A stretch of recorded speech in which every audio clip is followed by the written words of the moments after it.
Kushinagar Joshimath. Ground zero पहुंचे CM Pushkar Singh Dhami. CM ने प्रभावित परिवारों से की मुलाकात। राहत कार्यों में तैनात अधिकारियों के साथ की बैठक। मुख्यमंत्री पुष्कर सिंह धामी जोशीमठ में सबसे पहले मनोहर बाग का निरीक्षण किया। यह क्षेत्र सबसे प्रभावित इलाका है। यहाँ सबसे ज्यादा मकानों में दरारें आ चुकी हैं। सीएम ने घर घर जाकर निरीक्षण किया और आपदा प्रभावितों से मिले। सीएम धामी ने आश्वासन दिया कि सरकार हर संभव मदद करने के लिए तैयार है। जोशीमठ को बचाने के लिए पूरा प्रयास किया जा रहा है। सीएम ने सचिव आपदा प्रबंधन, आयुक्त गढ़वाल मंडल और आलाधिकारी से राहत काम में तेजी लाने के निर्देश दिए। समीक्षा करी है।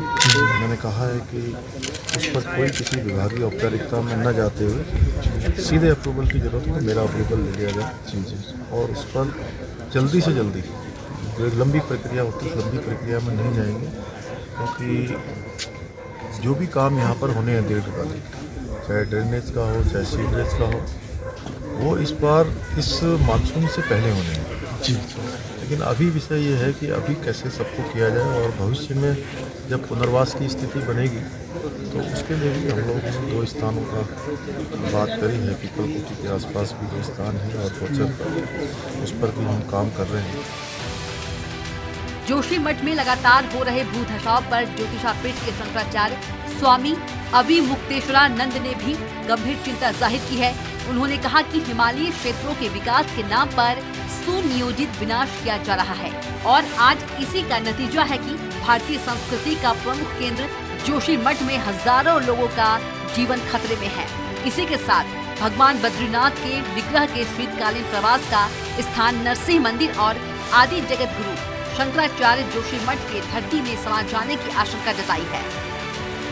लगातार पिछले 1 वर्ष लगभग का समय हो गया, जगह जगह से संकेत मिल रहे थे कि यहाँ पर भूमि धंस रही है, लेकिन अधिक ध्यान नहीं दिया गया और अब 1 हफ्ते से लगातार जिस तरह से धंसाव बढ़ता चला जा रहा है और 500 से अधिक मकानों को उसने अपने चपेट में अभी तक ले लिया है और आगे पता नहीं क्या होने वाला है।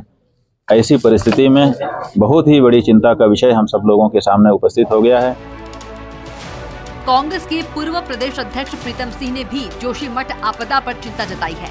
प्रीतम सिंह ने भी इलाके का जायजा लिया और प्रभावितों के साथ मुलाकात की। प्रीतम सिंह का कहना है कि इस आपदा में कांग्रेस प्रभावितों के साथ है।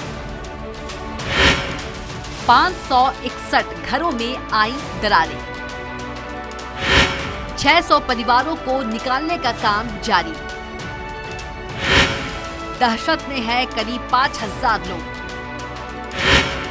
घरों से लेकर सड़कों तक नजर आ रही मोटी दरारें। जोशीमठ में हालात चिंताजनक है। बद्रीनाथ हाईवे भी धंस रहा है, उसमें दरारें पड़ रही है। जोशीमठ के मकानों में दरार आने की शुरुआत 13 साल पहले हो गई थी। इसको लेकर जोशीमठ बचाव संघर्ष समिति और प्रभावितों ने प्रशासन पर लापरवाही का आरोप लगाया है। वहीं जनप्रतिनिधि भी मामले को लेकर गंभीर नजर आ रहे हैं। जोशीमठ पे चल रहा था, पिछले 1.25 साल से चल रहा था, जिसके लिए आवाज़ उठाई जा रही थी, लेकिन पिछले 2 महीने 2.5 महीने से जो गति है ये बहुत तेज बढ़ गई है। हमारे इधर की बात करूं अगर आज के दिन में, तो लगभग खेतों में जो है 2.5 से 3 फीट की चौड़ी दरारें हैं। बहुत बड़ा एरिया है जो इसकी जद में आ चुका है। बड़ी दरारें हैं जो लगातार हर दिन वो कम से कम 3 से 4 इंच चौड़ी होती जा रही है। पिछले 2 वर्षों से जो भूदसाव की स्थितियां थी वो निरंतर बढ़ती हुई आ रही थी, लेकिन उसमें कुछ एक न्यून सी बढ़ोतरी हो रही थी और लोग इसको नज़रअंदाज करते हुए अपने बातों को तहसील प्रशासन तक और नगर पालिका स्तर तक पहुंचा रहे थे। लेकिन पिछले कुछ दिनों में देखने में आया कि बहुत ही तीव्र गति से ये धसाव की स्थिति बढ़ी है। लोगों के घर टूटने लगे हैं, लोग घरों में सुरक्षित नहीं रह पा रहे हैं। बेघर हो गई, जिंदगी भर की कमाई सब खत्म हो गई। यार हम यहाँ आपदा में फसल पड़े हैं, क्या किया जाए? सब कहाँ जाए? जब से हम ससुराल शादी हुई मेरी, तब से इधर हमने सब अब न खाए न पिया, कुछ काम करा, इतना बड़ा बनाया, ऋण कर्ज निकाल, फिर सब खत्म हो गया। क्या करें?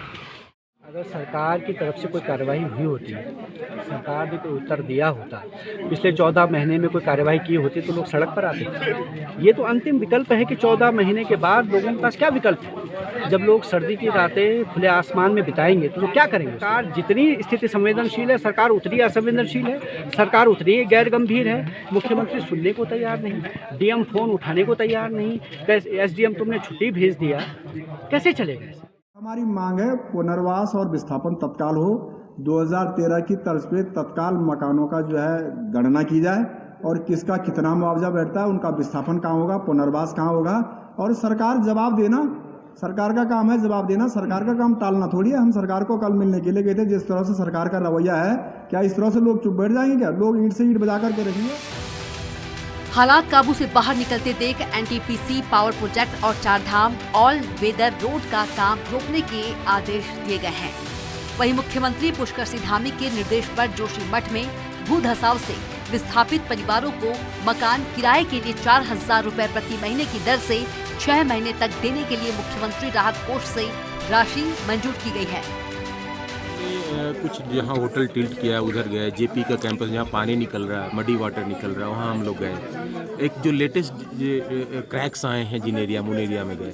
आज बिल्कुल विस्तृत हम पूरे जोशीमठ का भ्रमण करेंगे और देखेंगे क्या स्थिति बन के आ रही है, किस तरह से टेम्परेरी रिलीफ लोगों को दे सकते हैं। इस वर्ष 2 महीने 2 ढाई 3 महीने होने लग गया। लगातार भू धसाव की प्रक्रिया बहुत तेजी से बढ़ी है।